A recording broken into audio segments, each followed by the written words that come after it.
उसके उस एक बंदे को तो हमने सिर्फ हाथ ही कटवाए हैं, तेरी मैं टांगे कटवा दूँगा, तू जानता नहीं मेरे को मैं कौन से गैंग से संबंध रखता हूँ, ऐसा करके उसने कुछ कहा। जो बात हुई मेरे साथ बोल रहे तू जेल पे आ जा, देख लेंगे तेरे को, तेरे टांगे तोड़ देंगे, तू सामने आके दिखा अभी। ऐसे जी एक ना गौरव नाम का लड़का है, मैं उसे पर्सनली तो नहीं जानता, तो उसका पता चला था तो कई दिन से उसको जेल के आसपास देखा जा रहा था उसे, जैसे मुलाकात पे आना, मुलाकात करके जाना, मतलब मुलाकातियों जो मुलाकात पे आते हैं उनसे मिलना, उनके परिजनों से मिलना।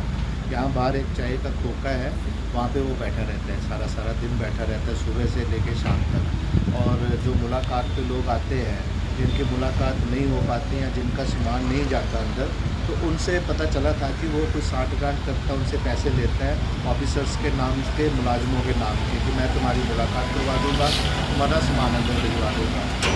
और कुछ दिन पहले उसने एक ऐसे ही एक हरकत की, यहाँ पे मेरे पास 7 जो है खूंखार जो मुजरिम है वो बंद है। आपने देखा होगा पीछे काफ़ी एक न्यूज़ चली थी कि वो हाथ काट के साथ ले गए राणा गैंग के जो बंदे, तो वो मेरे पास यहाँ पे बंद है, जिनकी 24 घंटे की मैंने बंदी रखी हुई है। और उनकी मुलाकात मेरी बिना परमिशन के मुलाकात भी होगी और किसी तरह का उनको सामान वगैरह नहीं दिया जाएगा, ये सब मैंने रोक लगा रखी है। तो उसने गौरव सैनी ने, बाद में पता चला कि वो सैनी नाम है उसका, और उसने क्या किया कि कोई XYZ किसी बंदी को तैयार करके उसके कपड़ों में उनके कपड़े और कुछ सामान वो उसने अंदर जेल से उन तक पहुंचाने की कोशिश की। तो मेरे एक मुलाजिम को पता चला और उसने वो वहीं रुकवा दिए वो कपड़े और अंदर नहीं जाने दिए।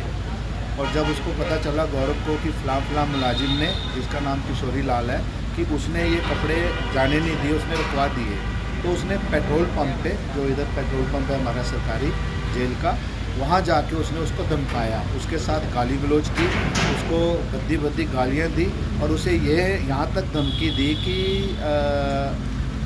उस एक बंदे को तो हमने सिर्फ हाथ ही कटवाए हैं, तेरी मैं टांगे कटवा दूँगा, तू जानता नहीं मेरे को मैं कौन से गैंग से संबंध रखता हूँ, ऐसा करके उसने कुछ कहा। मेरे पास एप्लीकेशन पड़ी हुई है, तो मैंने वो एप्लीकेशन मार्क करके अपने डिप्टी को दे दी कि इस पर जो है रिपोर्ट वगैरह वो करें। लेकिन काफ़ी टाइम से इसकी हरकतों को नोटिस किया जा रहा था। और फिर एक बात और सामने आई कि इसने एक हमारे मुलाजिम को 10,000 रुपये दिए हैं। यहाँ जो चाय का खोखा है वहाँ पे इसने 10,000 रुपये रखे, मुलाजिम ने वहाँ से लिए। तो कहीं ना कहीं मेरे को ये शक हुआ कि ये जो पैसे हैं किसी गलत काम के लिए दिए गए हैं, क्योंकि इतनी बड़ी रकम कोई किसी बेवजह देता नहीं किसी को। तो जब मैंने अपने मुलाजिम से पूछा, मेडिकल लीव पे चल रहा था वो, और उससे मैंने पूछा कि तू बता कि तूने पैसे किस लिए लिए, तो उसने बोला मैंने 5,000 रुपये जो है वो उधारे इसको दिए थे। मैंने उसको बोला कि अपने फ़ोन से बात करवा और फ़ोन को स्पीकर पे रख।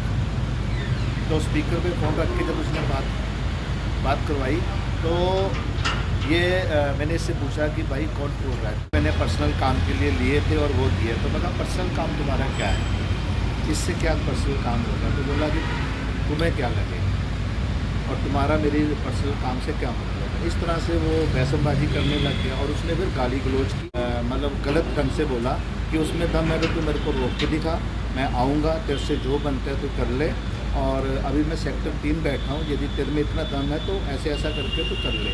और उसने मेरे को काफ़ी भद्र भाषा का प्रयोग किया और गाली गलौज भी किया और साथ में उसने धमकी भी दी कि ऐसे करके मैं तेरे साथ कुछ भी कर सकता हूँ, करवा सकता हूँ। ठीक है जी।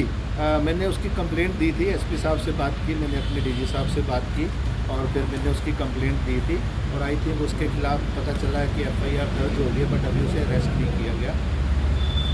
और अभी देखते हैं पुलिस क्या कार्रवाई कर रही है क्या नहीं कर रही, क्योंकि जहाँ तक मेरा मानना है कि वो जो हाथ काटने वाली क्रिया है या जो भी है, कहीं ना कहीं इसका कुछ ऐसे गैंग से संबंध है।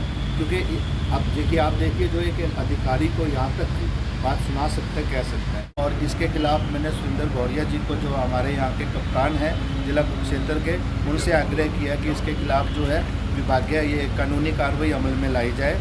तो उसके खिलाफ़ मैंने एप्लीकेशन दी है, जिसका मेरे को देर रात भी पता चला कि उसके खिलाफ़ FIR दर्ज हो गई है, बट अभी तक उसकी अरेस्ट नहीं हुई।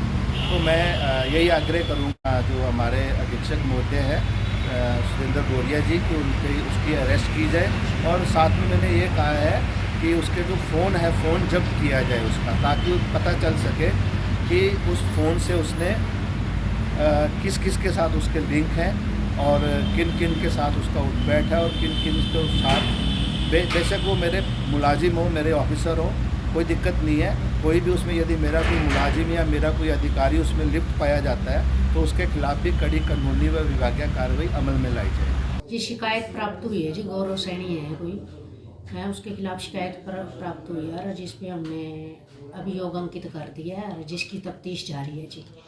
जैसे तथ्य सामने आएंगे, सबूत आएंगे, उसके बाद कार्रवाई कर दी जाए। तो क्या धमकी देने का मामला? हाँ जी, धमकी देने का भी है और एक सरकारी कार्य में इंटरफेयर करने का भी है। पता नहीं जी, मेरे पास अभी फोन आया था 11:30-12 बजे के करीब जी। तो आया नंबर से, तो मैंने उठाया तो उन्होंने बोला कि लो जी सुप्रीटेंडेंट साहब से बात करो। तो बात करने लगे, मैंने पूछ लिया हाँ जी, तो मतलब कि रूडली भी बात करने लगे बहुत। तो जो बात हुई मेरे साथ, बोल रहे तू जेल पे आ जा, देख लेंगे तेरे को, तेरी टांगे तोड़ देंगे, तू सामने आके दिखा भी। जी गालियां भी दे रहे हैं बिल्कुल।